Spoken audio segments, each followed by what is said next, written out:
Hey, this is Dana, and I am sharing with you about Apologia science curriculum for elementary today.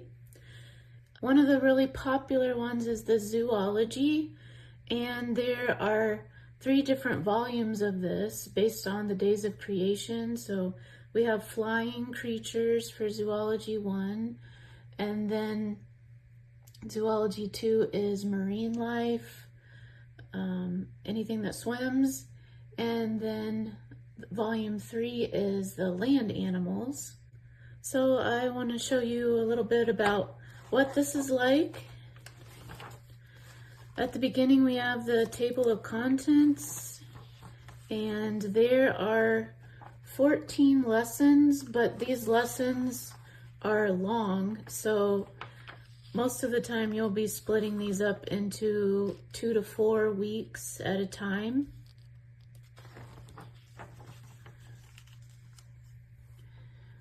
Let's take a look at what one lesson would entail. This volume goes through insects first, also dinosaurs that were flying dinosaurs, birds, and bats at the end. One thing to keep in mind is the activities in this book. Some of them are observing insects, so if you're doing this during a cold time of the year, you might not be able to do that. So you might want to reorder your schedule, or maybe you could watch videos to observe insect behavior. Each lesson starts out with a little connection to God and the Bible. And then there are several different headings of different sections. You can choose how much you want to read in one day.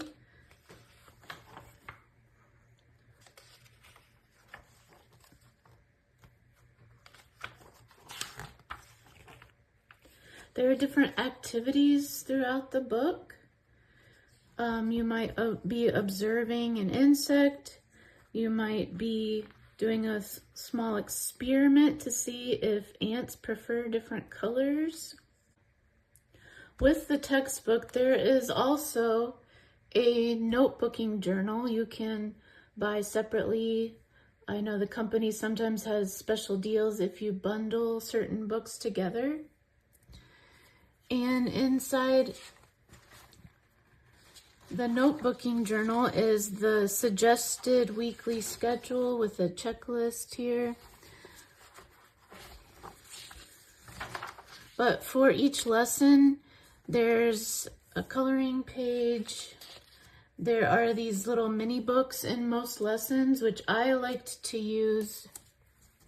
I like to have them do them at the beginning and then take notes as we read, because I use this more as a read aloud instead of just a textbook that the student reads. That way I could engage everybody, the little kids and the older kids. And so they would take notes about different things about ants for this little mini book. Every activity that's in the textbook, there's also a page in the notebooking journal that goes along with it, and place to write what you've learned.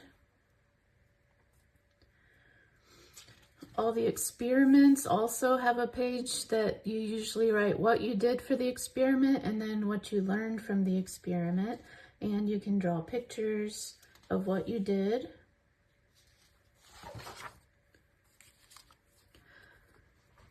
Again, it was kind of cold when we started going through this, so we didn't get to make our ant farm. But if you had done that, you could write about what you did, what you learned, and draw what your ant farm looks like. Throughout this book, there's also this mobile that you are making with different crafts of insects and birds and things. We had an activity to draw a little comic strip, making a termite for your mobile. All right, so there's lots of different activities, and of course you can choose what is going to work for you. There's also a vocabulary review section. And then at the very end, they always have a review of what do you remember. Most of the time we would talk this through instead of writing it down, but sometimes I would have them write it down and then check with their brothers and sisters to see if they got the same answers.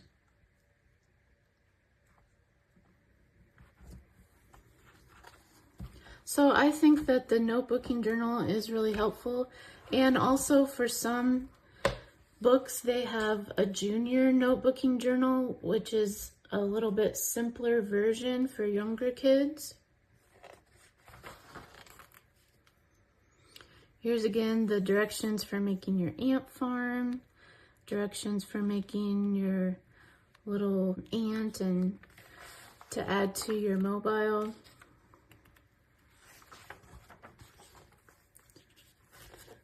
They also have these think about this section where we come back and we look at nature and see how it points to the creator. Or we'll look at ways that it applies to something that's in the Bible. In this case, we're talking about mutually beneficial relationships that show that they were created for each other instead of evolving separately, since they need each other to survive.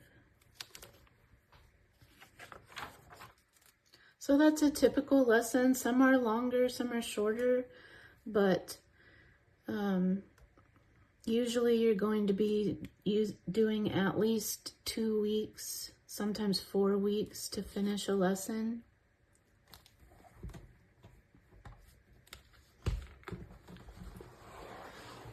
We've also done the elementary astronomy, which is really detailed. So if your child really enjoys space and planets and stars, this is definitely the one for you.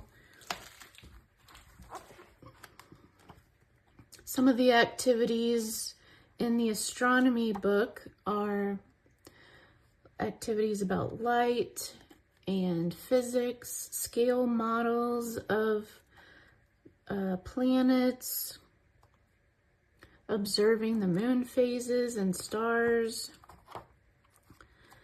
So there's a lot in this. We actually weren't able to finish it all in 1 year, but I still keep it because I have one who is really interested in astronomy and he likes to reference this book and look back on it.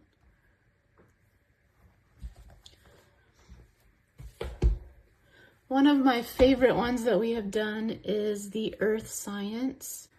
Of course, we have the table of contents, all the lessons, 14 lessons again. Something that is really cool about the projects in this course is that they will make a paper mache globe. I would suggest using one of those really big balloons that has the rubber band attached to it, because it needs to be big and it needs to be round. But throughout the whole course, they keep adding to this project as they learn different things about the world and about the globe. So we learn about the lines of latitude and longitude, and then we put those on our globe.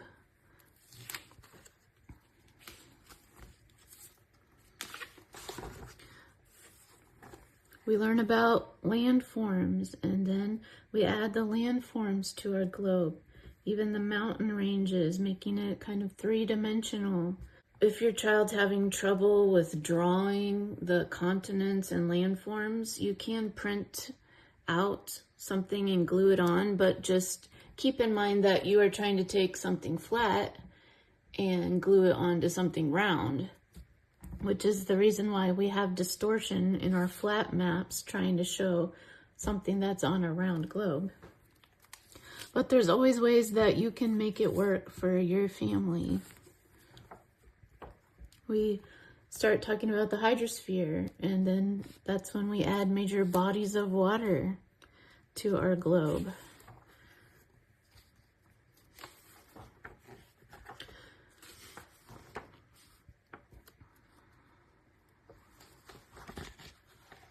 So I think that's really cool. By the end of the course, you have a globe that has all the landforms labeled, all the lines of latitude and longitude, the different climate zones, different bodies of water. It's really, really cool, and it helps to put it in perspective, not just memorizing all these facts, but actually creating them on your own globe.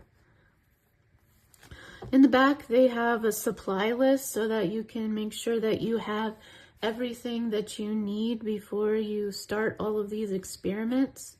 You can buy kits that have most of these things already in them, or you can just go and make your own science kit. I suggest that you get all the supplies that you can ready before you even start the course, because if you're like me and you get to it and you don't have everything, then you're never going to do it. So it really helped me to have all the supplies in a box that I could. And so when we got to that experiment, I already had it and we could go and do it. There's also the answers for the what do you remember sections to help you out with that.